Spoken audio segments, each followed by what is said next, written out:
મિત્રો, આજે આપણે કુકરમાં એકદમ છૂટી ઇન્સ્ટન્ટ લાપસી બનાવીશું. બળવાની કે ચોંટવાની બિલકુલ ઝંઝટ વગર અને વળી વેલણથી ચલાવવાની પણ જરૂર નહીં પડે. એટલી સરળ રીતથી બનીને તૈયાર થશે. બસ બતાવ્યા મુજબના માપનો ખ્યાલ રાખશો તો જેને રસોઈ પણ નહીં આવડતી હોય તે પણ એકદમ પરફેક્ટ રીતે બનાવીને તૈયાર કરી શકશે. તો ચાલો બનાવવાની રીત જોઈ લઈએ. લાપસી બનાવવા માટે સૌથી પહેલાં આપણે અહીંયા લોટ લઈશું. તો આજે હું તમને કરકરો લોટ ન હોય અને આપણી પાસે રોટલીનો લોટ હોય તો એમાંથી કઈ રીતે લાપસી બનાવી શકીએ એ રીત બતાવું છું. તો એ માટે થઈ અને આપણે અહીંયા 1.5 વાટકા જેટલો સાદો લોટ લીધો છે, રોટલીનો જે દળાવેલો હોય એ. મેજરમેન્ટ પ્રમાણે જોઈએ તો અહીંયા મેં વાટકાનું માપ સેટ કરેલું છે, કેમ કે ઘરમાં આપણી પાસે આવી નાની મોટી વાટકીઓ હોય છે જેને આપણે માપ તરીકે સેટ કરી શકીએ છીએ. તમારી પાસે જો આ રીતે કોઈ મેજરમેન્ટ કપ હોય તો એને પણ તમે સેટ કરી શકો છો. તો હવે જુઓ, આપણી પાસે અહીંયા રોટલીનો લોટ છે, એટલે કે ઘઉંનો ઝીણો લોટ છે, અને આમાંથી આપણે લાપસી બનાવવી હોય તો કઈ રીતે બને?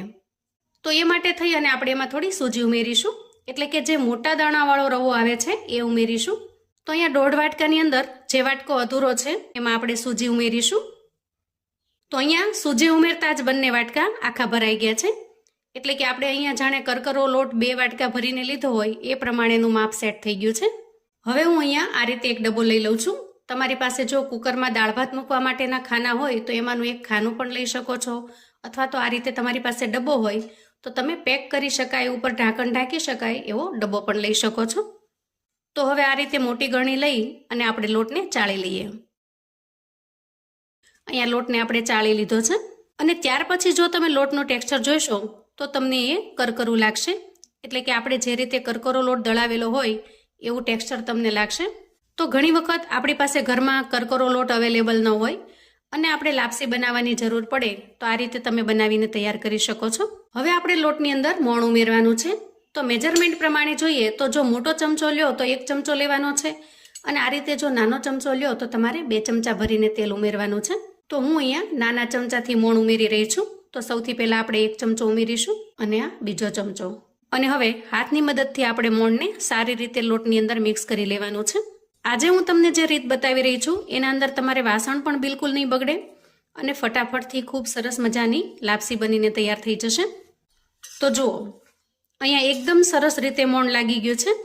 હવે આપણે આ તૈયાર થયેલા લોટને થોડી વાર માટે સાઈડ પર મૂકીશું. હવે જુઓ, આપણે જે વાટકાનું માપ સેટ કરેલું છે, એટલે કે જે વાટકાના માપથી આપણે લોટ લીધેલો છે એ જ વાટકો ભરી અને હવે આપણે ગોળ અને પાણી લેવાનું છે. તો 2 વાટકા લોટની સામે આપણે અહીંયા 1 વાટકા જેટલું પાણી લેવાનું છે, અને ત્યાર પછી એ પાણીની અંદર 1 વાટકી જેટલો ગોળ રાખેલો છે ખમણીને આ રીતે એ ગોળને ઉમેરી દઈએ. આપણે ગોળને પાણીની અંદર મેલ્ટ કરી લેવાનો છે. થોડી વાર માટે આ પાણીને આપણે ગરમ પણ કરવાનું છે. તો હવે આપણે ગેસ તરફ જઈશું.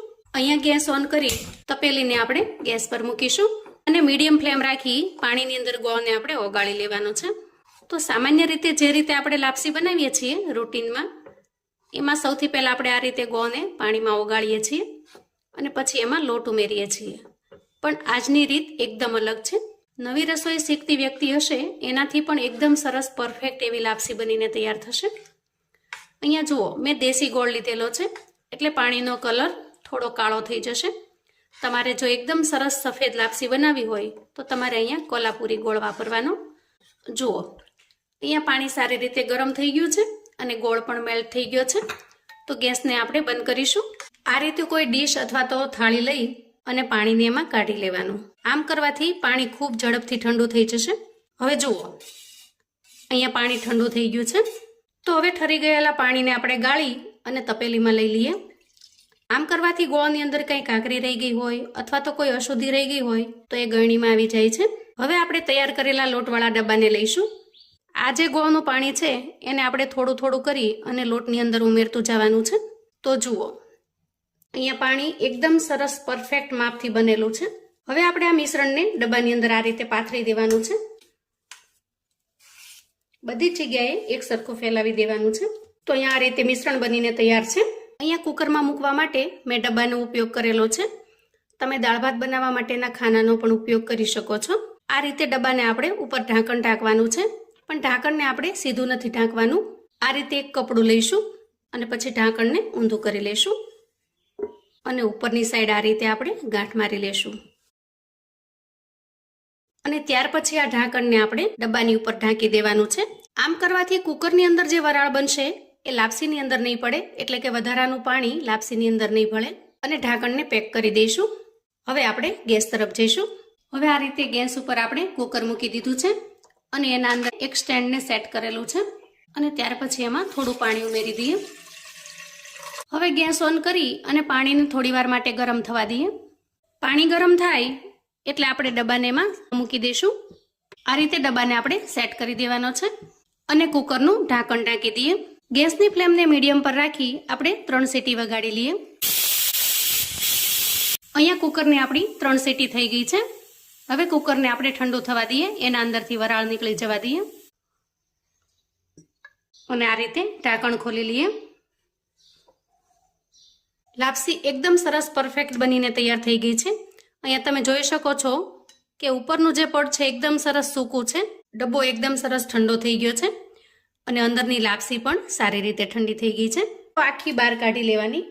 આ રીતે પહેલાં છૂટી છૂટી કરી લેવાની, જેથી કરીને અંદર થોડી ઘણી ગરમ હોય તો પણ એ સારી રીતે ઠંડી થઈ જશે. જેટલા મોટા પીસ છે એને આ રીતે આપણે હાથથી છૂટા પાડી દેવાના. એના માટે થઈને આપણે એક મોટું વાસણ લઈ લઈએ અને લાપસીને એમાં ટ્રાન્સફર કરી દઈએ અને હાથની મદદથી આપણે આ રીતે છૂટી પાડતી જવાની છે. અથવા તો આપણી જે જૂની રીત છે લાપસીને છૂટી કરવાની, એવી રીતે ગ્લાસની મદદથી પણ તમે કરી શકો છો. થોડી વારમાં જ એકદમ સરસ છૂટી છૂટી એવી લાપસી બનીને તૈયાર થશે.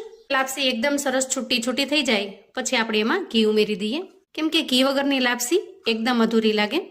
તો અહીંયા ઘીને ગરમ કરી અને થોડું આપણે ઉમેરી દેવાનું અને પછી જરૂરિયાત મુજબ આપણે જ્યારે જમતી વખતે પીરસતી વખતે જેટલું ઉમેરવું હોય એટલું ઉમેરી દેવાનું. આ રીતે ઘી ઉમેરવાથી લાપસીનો ટેસ્ટ પણ ખૂબ સરસ બને છે અને લાપસી એકદમ સરસ શાઇનિંગ વાળી બને છે. અને ઘીને સારી રીતે મિક્સ કરી લઈએ. જુઓ અહીંયા આપણી લાપસી એકદમ સરસ પરફેક્ટ બનીને તૈયાર છે. આ સમયે લાપસીના ટેસ્ટમાં વધારો કરવા માટે જરૂરિયાત મુજબ ખાંડનું બૂરું એટલે કે દળેલી ખાંડ પણ ઉમેરી શકો છો અને એ રીતે પીરસવાથી લાપસીનો ટેસ્ટ 100 ગણો વધી જાય છે. લાપસીને આપણે સર્વ કરી લઈએ. અહીંયા તમે જોઈ શકો છો એકદમ સરસ છૂટી છૂટી લાપસી બની છે, ખૂબ જ સરસ દાણેદાર. આ રીતે લાપસી બનાવવામાં નહીં તમારે તળિયું ચોંટવાની ચિંતા કે નહીં નીચે બળવાની ચિંતા, અને પરફેક્ટ મેજરમેન્ટથી તમે ખૂબ જ સરસ એવી લાપસી બનાવીને તૈયાર કરી શકો છો. વળી તમારે કરકરા લોટની પણ જરૂર નહીં પડે. થોડો રવો નાખી અને એકદમ પરફેક્ટ એવી લાપસી બનાવી શકો છો. તો જુઓ, લાપસીનો ટેસ્ટ વધારવા માટે આપણે અહીંયા ઉપરથી થોડું ખાંડનું બૂરું એટલે કે દળેલી ખાંડ ઉમેરીશું અને ઘી ઉમેરીશું. તો અહીંયા આપણી પરફેક્ટ એવી લાપસી બનીને તૈયાર છે. તો આવું અવનવું જાણવા માટે અને મને સપોર્ટ કરવા માટે ચેનલ પર જો તમે નવા છો તો પ્લીઝ ચેનલને સબસ્ક્રાઈબ કરો. વિડીયો ગમે તો લાઈક અને શેર કરો. તમારા સગા સંબંધી મિત્રોને પણ આપણી આજની એકદમ અલગ રીતે કુકરમાં લાપસી બનાવવાની રીતને ચોક્કસથી શેર કરજો, જેથી એ લોકો પણ બનાવીને તૈયાર કરી શકે, એન્જોય કરી શકે અને એના પરિવારને પીરસી શકે. કોમેન્ટમાં મને ચોક્કસથી જણાવજો મિત્રો કે આપણી આજની અલગ રીતે લાપસી બનાવવાની રીત કેવી લાગી છે. ફરી મળીશું એક નવી રેસિપી સાથે. ત્યાં સુધી આવજો મિત્રો.